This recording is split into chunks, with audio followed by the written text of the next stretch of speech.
Hello everyone, my name is Nisa Nurwahyuni. Today I will like to present to Scopus Index Journal articles. The first article discusses an issue related to development economics, specifically export diversification and economic growth. The second article focuses on education and labor market outcomes in Indonesia, which I find personally interesting. I will explain the background, research objective, methodology, main findings, and conclusions of each study. The first article is titled Export Diversification and Economic Growth. There's whole regression approach for emerging markets and developing countries. Export diversification is an important issue in development economics because many developing countries depend heavily on a limited number of export products. This dependence can make their economy vulnerable to external shocks and slow long-term economic growth. Research objective. The main objective of this study is to examine whether export diversification influences economic growth and to identify whether this relationship change at different levels of export diversification in emerging and developing countries. Methodology. The study uses panel data from 44 emerging and developing countries covering the period from 1995 to 2015.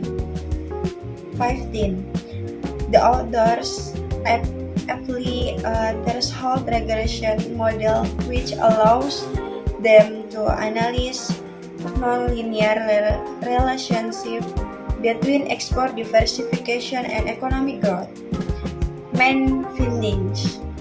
The results show that export diversification has a positive effect on economic growth, but only up to a certain threshold. When export diversification is still low, increasing diversification significantly promotes economic growth. However, once a country passes the threshold level, further diversification does not significantly increase economic growth. Conclusions. The study concludes that export diversification is important for economic growth in developing countries, especially at early stages of development. Policy makers should therefore encourage diversification strategies while also improving export quality and competitiveness.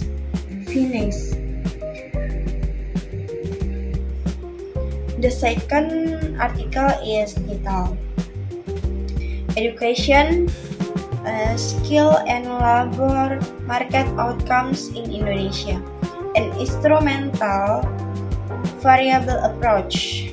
Education and skill play a crucial role in improving labor productivity, employment quality, and income levels, particularly in developing countries like Indonesia.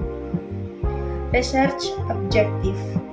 The purpose of this study is to analyze how education level and skill development affect labor market outcomes in Indonesia, include wage, employment status, and job quality. Methodology. This study uses econometric analysis with an instrumental variable approach to address potential bias in estimating the impact of education on labor market outcomes. The data is based on labor and education indicators in Indonesia. Main findings. The findings indicate that higher levels of education and better skills significantly improve labor market outcomes.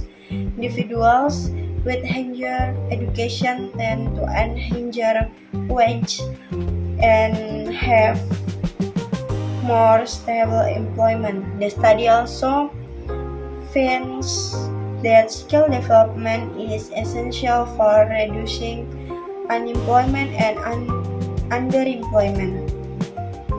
Conclusions. The article concludes that improving education quality and skill development is essential for strengthening Indonesia's labor market and supporting sustainable economic development. In conclusions, both articles highlight that economic development is not only about economic growth. Export structure, education, and human capital development play important roles in achieving inclusive and sustainable development. Thank you for attention.